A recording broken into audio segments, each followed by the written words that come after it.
Hello everyone, my name is Forias, and welcome to my channel. This is a series of video essays where I cover political, economic, and revolutionary topics which are relevant to our time. I read the books, so you don't have to. In a world where money rules the land, there is one critique that is left unspoken. Integrity leads to innovation. Innovation leads to inequity. Inequity leads to insanity. Join me as we explore the four eyes of capitalism. Now, just a quick disclaimer. To get the most out of today's video, I recommend you first watch my video on Capitalism and Crisis. This video is going to be a follow-on from that video. Now, evolutionary socialism concerns itself with reform within the democratic bourgeoisie political system. It looks towards reform rather than revolution, working within the system rather than completely dismantling it and starting again. The two main pillars of this were trade unions and cooperatives. However, Rosa Luxemburg has very distinct views about trade unions and cooperatives in her book Reform or Revolution. Mainly that either these reformist organizations had no material effect on capitalism or that their inherent contradictions would render the organization's structure meaningless. To break down what I just said, we'll go over this one by one. First, let's discuss trade unions. Now, trade unions during the turn of the 20th century had been big players in helping workers get better labor hours and better pay. After all, it's the use of the strike that we can thank for all the working privileges we attest to today. But Rosa comments on the method with how trade unions go about challenging capitalist power. Trade unions enable the proletariat to utilize and at each instant the conjunctures of the market. But these conjunctures, one, the labor demand determined by the state of production, two, the labor supply created by the proletarianization of the middle strata of society and the natural reproduction of the working classes, and three, the momentary degree of productivity of labor. These remain outside of the sphere of influence of the trade unions. Trade unions cannot suppress the law of wages. Under the most favorable circumstances, the best they can do is to impose on capitalist exploitation the normal limit of the moment. They have not, however, the power to suppress exploitation itself, not even gradually. Sure, the trade unionists could strike, and no one is disagreeing with the great achievement to get a fair day's wage for a fair day's work. But these were concessions that the capitalists were willing to make. A fair wage does nothing to change the system. And ultimately, the trade unions weren't seizing the means of production from the capitalists.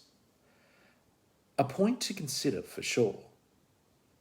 The scope of trade unions is limited essentially to a struggle for an increase of wages and the reduction of labor time. That is to say, to efforts at regulating capitalist exploitation. But trade unions can in no way influence the process of production itself. Sure, the power of the strike can improve your wages today, but what happens if, say, a political figure comes in that's sympathetic towards capitalists and decides to undermine your power? Rosa's criticisms ended up being the demise of the trade union movement. Well, in America at least. It's out of this context that you hear revolutionary socialists refer to trade unions and cooperatives as reactionary. As we explained before, trade unions at the turn of the century were only concerned with combating the lowering of wages. You can't really critique the system if you're too busy putting out fires. Or more specifically, you pride yourself on being a firefighter. Well, in the reductive sense at least. From there, Rosa goes into an analysis of cooperatives, one where she claims that ultimately this organizational structure is self-defeating. First off, we need to make a distinction between producer cooperatives and consumer cooperatives. Now, producer cooperatives are ones that are owned by members, but specifically sell a service or commodity in local markets. So, a simple example of this would be a farmers cooperative, which specializes in the fisheries market. Whereas a consumer cooperative is one where the consumer owns the cooperative and the management of the cooperative aims to fulfill the goals of the cooperative. Its selling point is the democratic nature of the staff and consumers working together for mutual benefit. In terms of producer cooperatives, Rosa says, producers cooperatives can survive within capitalist economy only if they manage to suppress by means of some detour the capitalist-controlled contradictions between the mode of production and the mode of exchange. And they can accomplish this only by removing themselves artificially from the laws of free competition, and they can succeed in doing the last only when they ensure themselves beforehand of a constant circle of consumers, that is, when they assure themselves of a constant market. What's being said here is that ultimately producer cooperatives can survive only by sidestepping the market. Producer cooperatives can't compete with the same capital that a for-profit company can get from its shareholders. In response, cooperative networks are set up where different cooperatives establish goods and exchange between each other. Thus, the conditions of competition are artificial, so Rosa claims. As for consumer cooperatives, it is the consumer's cooperative that can offer this service to its brother in the field of production. For the invariable failure of producer cooperatives that function independently and the survival of those backed by consumer organizations. Again, both the consumer and producer cooperatives are only surviving via a small pond mentality. But Rosa doesn't stop there, because this is where the self-defeating point comes in. The workers forming a cooperative in the field of production are thus faced with the contradictory necessity of governing themselves with the utmost absolutism. They are obliged to play the role of capitalist entrepreneur towards themselves, a contradiction that accounts for the usual failure of cooperatives in production, which either become pure capitalist enterprises or, if the workers' interests continue to predominate, end up dissolving. What Rosa Luxemburg is presenting here is a pessimistic view, to say the least. She believes that either the cooperative commits to the free market of competition and fully embraces the capitalist model. As a result, it would betray the cooperative principles, but survive because it has a viable stream of capital, where it can survive. But it would be a cooperative in name only. Or if it commits to the cooperative principles.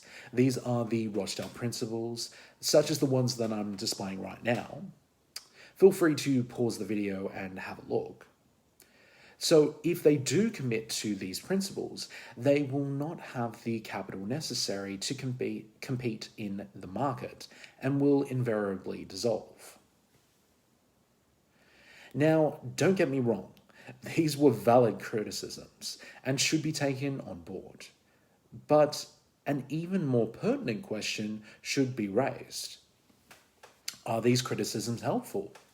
There's an argument to be made that despite the valid points Rosa Luxemburg makes on behalf of the German Communist Party, the revolution did not come. What I'm trying to say is this elitist attitude effectively created factions. Funny how different opinions create echo chambers. We will now shift gears to Vladimir Lenin's book Left-Wing Communism and Infantile Disorder. What is interesting about this book is the context Lenin was writing in. This is a little bit after the German Communist Party's fall from grace, and Lenin's trying to reconcile how socialism could be successful in Russia but not in Germany. The introduction states, in January to February 1919, when the centrist Independent Social Democratic Party, led by Karl Kautsky, had supported the use by the Social Democratic Party government of army units commanded by reactionary officers to crush a general strike by the workers of Berlin, massacred an estimated 3,000 workers, including the leaders of the new-founded Communist Party of Germany, that being Rosa Luxemburg and Lark Liebknecht. The Germany Communist Party, the one that had this revolutionary socialist thinking, got completely wiped out. Naturally, this leaves Lenin and the Bolsheviks quite puzzled. What did we do right where Germany failed? The first part of the book is pretty obvious, where Lenin agrees with Rosa that it is through revolutionary socialist thinking that revolution is realized and successful. First, by the class consciousness of the proletarian vanguard, and by its devotion to the revolution, by its tenacity, self-sacrifice, and heroism. Second, by its ability to link up, maintain, and the closest contact, and, if you wish, merge in certain measure with the broadest masses of the working people, primarily with the proletariat, but also with the non-proletarian masses of working people. Third, by the correctness of the political leadership exercised by the vanguard, by the correctness of its political strategy and tactics, providing the broad masses have seen from their own experience that they are correct. But this is where things get very interesting. What you would assume Lenin is talking about when he says non-proletarian masses is the peasantry, which he's certainly doing to a certain extent, but he is also referring to factions outside of the peasantry and even outside the working class. Through the 1905 revolution all the way to being successful in the October Revolution in 1917, the Bolsheviks made a number of compromises in order to be successful. Today, when I hear our tactics in signing the Brest-Litovsk Treaty being attacked by the socialist revolutionaries, I usually reply by first of all giving a simple and popular example. Imagine that your car is being held up by armed bandits. You hand over your money, passport, revolver, and car. In return, you are rid of the pleasant company of the bandits. That is unquestionably a compromise. But in 1914 to 1918, and then in 1918 to 1920, the Mensheviks and socialist revolutionaries in Russia entered into compromises with the bandits of their own bourgeoisie, and sometimes of the allied bourgeoisie, and against the revolutionary proletariat of their own countries. All these gentlemen were actually acting as accomplices in banditry. The Brest-Litovsk Treaty was an agreement the Bolsheviks signed with the surrounding countries of Germany, Bulgaria, and Austria, which ended its participation in the First World War. But as Lenin notes before, sure, this agreement was with a German imperialist power, but it wasn't at the expense of the proletarian vanguard. If you are to make a compromise, let it be a tactical retreat and not throwing your comrades to the wolves. A political leader who desires to be useful to the revolutionary proletariat must be able to distinguish concrete cases of compromise that are inexcusable and are an expression of opportunism and treachery. And this is what makes Lenin's view so interesting. It points out that with left-wing factions, they get bogged down in the how of the revolution and lose sight of the what. And by what, I mean the goals of the revolution and socialism. Lenin, with his fellow Bolsheviks, encouraged an iron will of the people and a flexibility of tactics. To keep in mind what the Soviet councils wanted, but when tactics called for it, to make a compromise with a political opponent, if necessary. The enemy of my enemy is my friend, if you will.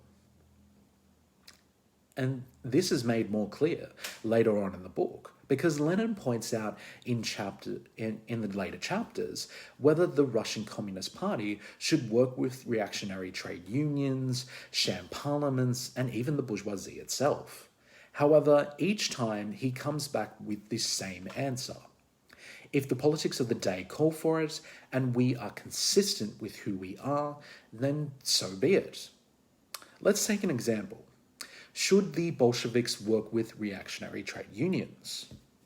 This question was coming at a time after April 1920, after the April 1920 Russian Congress, where there was a recorded 4 million trade union members who were not officially part of the Communist Party. Did this make the trade unions antagonists to Lenin? In practice, these very close contacts naturally call for highly complex and diversified work in the form of propaganda, agitation, timely and frequent conferences, not only with the leading trade union workers, but with the influential trade union workers generally. They call for determined struggle against the Mensheviks, who still have a certain power through very small following, to whom they teach all kinds of counter-revolutionary machinations, ranging from an ideological defense of bourgeoisie democracy and the preaching that the trade unions should be independent of proletarian state power, to sabotage of proletarian discipline, etc., etc. And there you have it. Work with who you need to if the time calls for it. I also want to take this opportunity to address something that both Mr. E and myself have been asked several times. We've had quite a few people approach us and ask, "Thank you for this information, but what can I do as a person? How can I achieve the revolution?" A good question. A lot of theorists leave out the middle part when it comes to talking about the revolution. But no fear. This is a question Lenin answers for people who live in wealthy Western bourgeoisie democracies. That is, in many countries of Western Europe, the revolutionary mood, we might say, is at present a novelty or rarity, which has all too long been vainly and impatiently awaited. Perhaps that is why people so easily yield to that mood. Certainly, without a revolutionary mood among the masses, and without conditions facilitating the growth of this mood, revolutionary tactics will never develop into action. Sure, Stalin, Trotsky, and Lenin in the October Revolution seized on the failure of the sham parliament, the rise of the Soviet councils, and the anger against the Tsar. But the proletariats and the masses had to be open to such revolutionary thinking. It's the reason why I keep using the phrase keep thinking and keep learning. Because what you can do is educate yourself about political theory. You can investigate modern anti-capitalist theorists and economists like David Harvey, David Graeber, Richard Wolff, and Yanis Varoufakis. The latter economist who did the foreword to the Communist Manifesto. So, you want to make a difference? It may sound something like it's out of Sun Tzu's Art of War, but educate yourself and prepare.